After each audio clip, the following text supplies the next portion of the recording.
Fala moçada, tudo bem? Sou Giovanni aqui, dando sequência a esse capítulo, classificação dos seres vivos.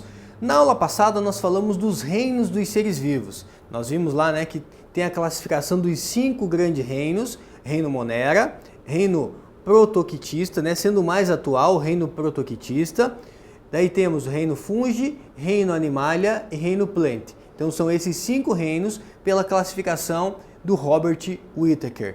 Nós temos uma outra classificação mais atual. Veja, Robert Whittaker, 1969. Nós temos uma classificação que é do Carl Weise. Carl Weise, em 1992, ele também vai fazer uma classificação aí bem importante, tá? Então, temos uma classificação mais recente do Carl Weise, Carl Weise, em 1992. O que Carl Weise faz? Ele vai classificar os seres vivos de acordo com estruturas moleculares. Então, ele faz uma classificação, importante que você anote isso, é uma classificação molecular. O que ele utiliza? Ele utiliza aqui o que nós chamamos de RNA ribossômico. O RNA ribossômico. Por que ele usa o RNA ribossômico, galera? Porque todo ser vivo, seja uma bactéria, seja um fungo, seja uma alga, tem ribossomos. Então, se de repente eu comparo o ribossomo de uma bactéria, será que o ribossomo de bactéria ele é parecido com o ribossomo de um fungo? Será que o ribossomo de uma bactéria é parecido com o ribossomo de um protozoário? Então ele faz o quê? Ele faz uma análise molecular, certo? Então vamos dar uma olhada nesse aspecto aqui, ó. Quando a gente fala de Carl Weise, tá aqui o camarada, 1990, o senhor colocou 92, Aqui, na verdade, eles colocam década de 90, Mas, para ser bem exato, a publicação do trabalho dele foi em 1992, beleza? O que ele faz? Uma sequência molecular, uma subunidade menor do ribossomo, ali está como RNA-R, O que é o RNA-R? É o RNA ribossômico. Normalmente a gente coloca assim, RNA-R é o RNA o quê? RNA ribossômico. 16S em procariotos, 18S em eucariotos. Olha só, uma grande surpresa para o Weise. Ele percebeu que as bactérias formam um grupo tão numeroso, mas tão numeroso, que ele descobriu que as bactérias que fazem parte lá do reino Monera, na verdade, ele pôde distribuir essas bactérias em 2 grupos. Um grupo que ele chamou de bactéria, certo? Onde ele incluiu aqui as cianobactérias, bactérias gram-positivas, gram-negativas, legal? E temos aqui as árqueas. Eu coloquei possibilidades de nomes, tá, gente? Pode vir assim, escrito assim, a gente acaba lendo arquia, ou posso também encontrar nessa grafia. E aí eu leio árquea. Então, arquia ou árquea é uma forma, da gente falar de arqueobactérias.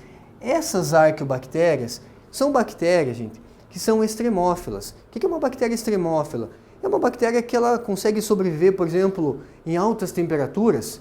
Tem bactéria que sobrevive em regiões que são muito ácidas. Tem bactéria que sobrevive em regiões que são muito quentes, muito ácidas. A salinidade é em excesso. Então, essas bactérias são chamadas de bactérias arqueobactérias, que são bactérias extremófilas porque vivem em situações extremas.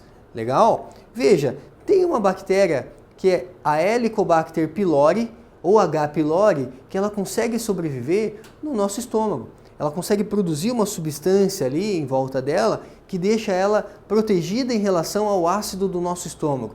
E nesse caso, ela consegue sobreviver a essa região que é muito ácida. Legal? E aí, nesse caso, o que acontece? Ela pode ocasionar um problema sério a longo prazo de úlcera. Nossa, professor, será que eu tenho essa bactéria? Provavelmente não, É uma bactéria que é até comum aí na espécie humana, mas se você tivesse uma bactéria dessa no seu estômago, provavelmente você sentiria aí algum mal-estar, alguns sintomas característicos. E aí, eventualmente, lá faz um exame chamado endoscopia, que o médico lá, que cuida dessa parte, ele vai analisar, vai fazer ali uma biópsia e vai fazer o exame para ver se tem ali a presença dessa bactéria. Com relação às bactérias e às arqueobactérias, pensa aqui comigo, a palavra arqueo quer dizer antigo. Então você vai dizer, nossa professor, será que você não inverteu? Será que as arqueobactérias não são mais antigas? Na verdade, o nome arquea quer dizer que elas são ancestrais mais próximos aqui, ó, tem um parentesco mais próximo dos eucária, né, ou dos eucariotos em relação às bactérias. Então, por que a gente chama de arquea? Não que elas são as bactérias mais antigas. As mais antigas são essas aqui. Mas elas são bactérias mais antigas em relação ao grupo dos eucariontes. E aí, por isso que a gente classifica dessa maneira. E aí, dentro do grupo eucária, é um domínio, na verdade. Anota, por gentileza, que domínio é a mesma coisa que super-reino. Então, na aula passada, nós falamos dos reinos. Então, você tinha lá, né? O reino era a categoria máxima. Acima de reino não tinha nada. A partir de agora tem. A partir de agora, o reino não é mais a categoria máxima. Então você tem lá o reino animalia. Mas reino animalia faz parte de qual domínio? Ah, do domínio eucária. Você tem lá o reino fungi. Reino fungi faz parte de qual domínio? Domínio eucária. O reino das plantas faz parte de qual domínio? O domínio eucária.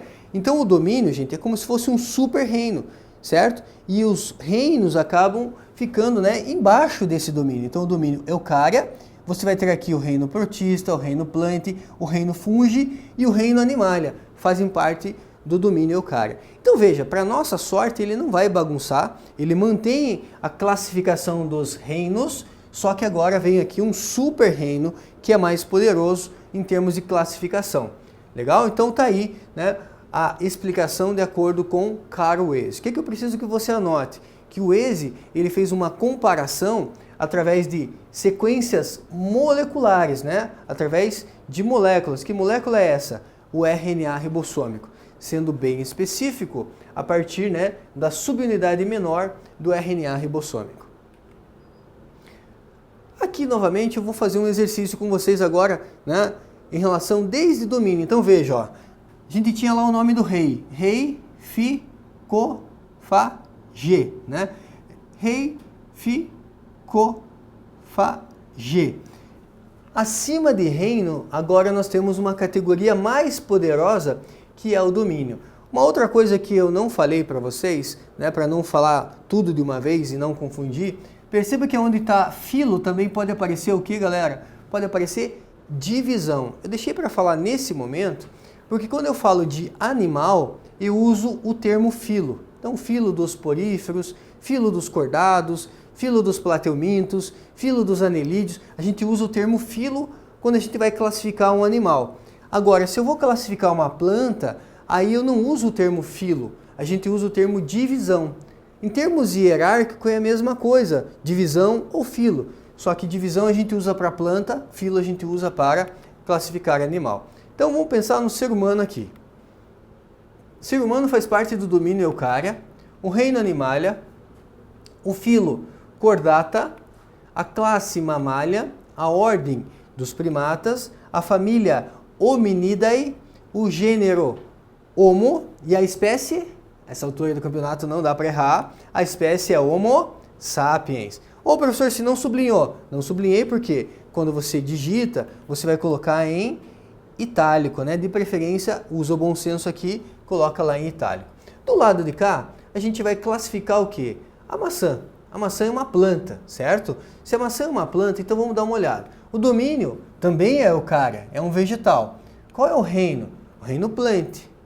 Qual é a divisão? Agora olha só, qual é a divisão? A divisão vai ser a divisão fanerógama, ou fanerógama, certo? Esse pH, né, a gente lê como fanero, fanerogâmica, né? Então fanerogâmica, fanerógamas, seria algo desse tipo.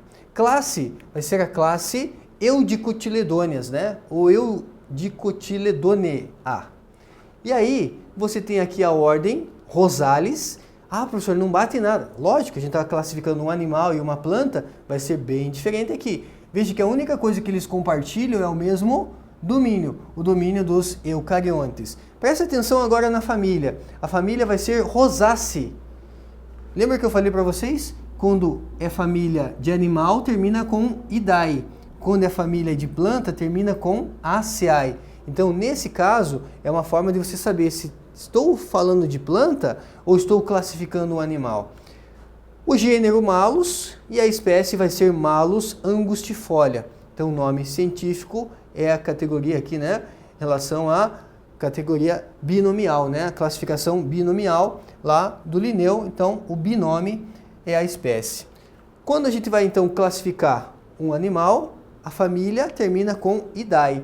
Quando a gente vai classificar uma planta, a planta termina aqui a família com Aceae.